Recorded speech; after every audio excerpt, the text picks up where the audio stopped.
Terima kasih Anda masih bersama kami. Bagi Anda yang baru saja bergabung, kembali kami sampaikan 3 berita utama hari ini. Banjir bandang terjang Kota Biba, seorang lansia hilang terseret banjir. Diduga terlibat gratifikasi dana pokir, 2 anggota DPRD ditahan Kejati NTB. Dinilai mampu secara ekonomi, ratusan keluarga penerima bantuan pangan di Lombok Tengah dianulir dari data Kementerian Sosial.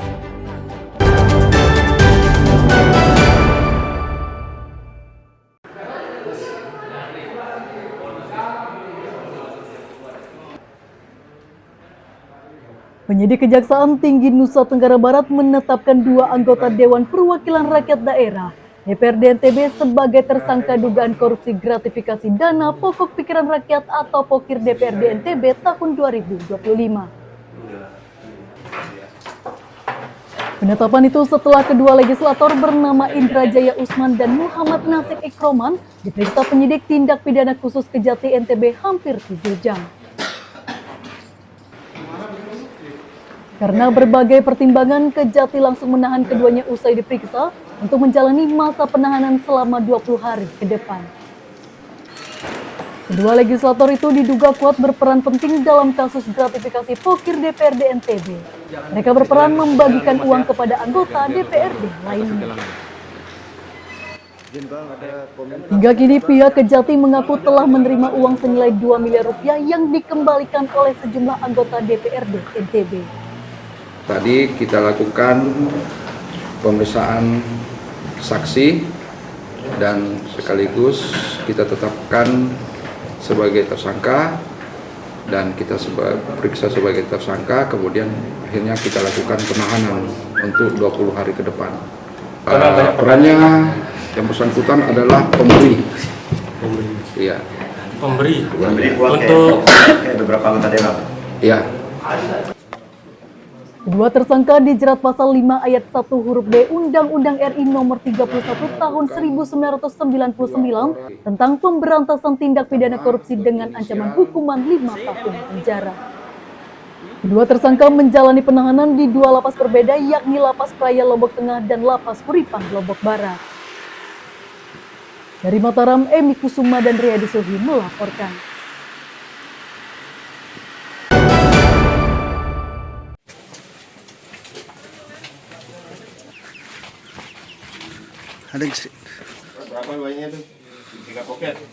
Seorang pria bernama Marwan asal lingkungan Karangbagu Cakranegara diringkus Satuan Reserse Narkoba Polresta Mataram karena diduga mengedarkan narkotika di lingkungan tempat tinggalnya. Tersangka ditangkap di sebuah gang tak jauh dari rumahnya diduga usai bertransaksi narkoba. Dari tangan tersangka, polisi menyita 18 klip sabu-sabu seberat 4,01 gram dan uang tunai Rp300.000 sebagai barang bukti. Dari hasil pemeriksaan, tersangka diketahui merupakan residivis narkotika yang keluar lapas pada tahun 2023 lalu. Yang bersangkutan kami amankan karena diduga sebagai pengedar narkotika jenis sabu-sabu. Terbukti dari hasil penggeledahan kami mengamankan puluhan poket sabu-sabu siap edar dengan berat bruto 4,01 gram dan berat neto 0,68 gram.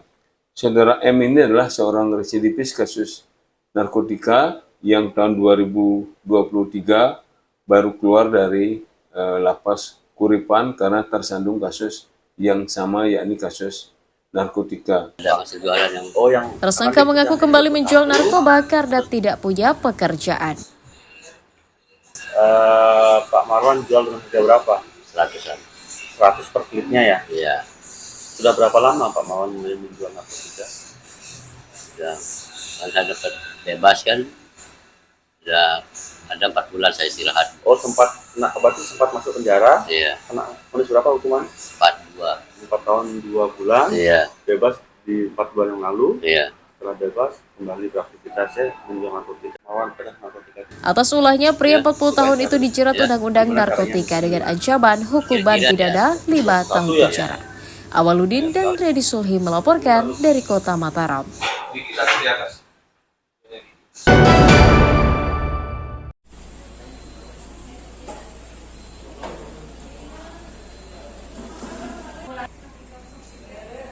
Asosiasi Pelaku Usaha Penginapan di Kawasan Wisata Senggigi, Kabupaten Lombok Barat mengonfirmasi belum optimalnya tingkat hunian hotel menjelang akhir tahun.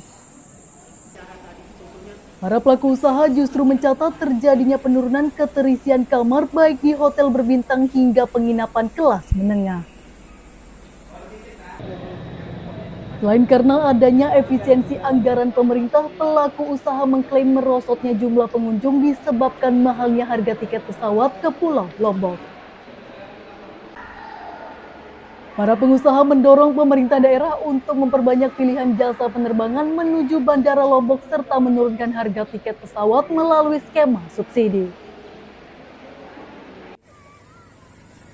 Kebijakan tersebut dinilai penting untuk mengembalikan minat wisatawan untuk berkunjung sehingga okupansi hotel akan meningkat di akhir tahun. Ini government ini kan agak lesu ya. Jadi yang mesti harus didorong ini adalah sektor ininya. Connectivity, penerbangan harga tiket kan tinggi. Jadi kalau saya perhatikan ini kan banyak juga.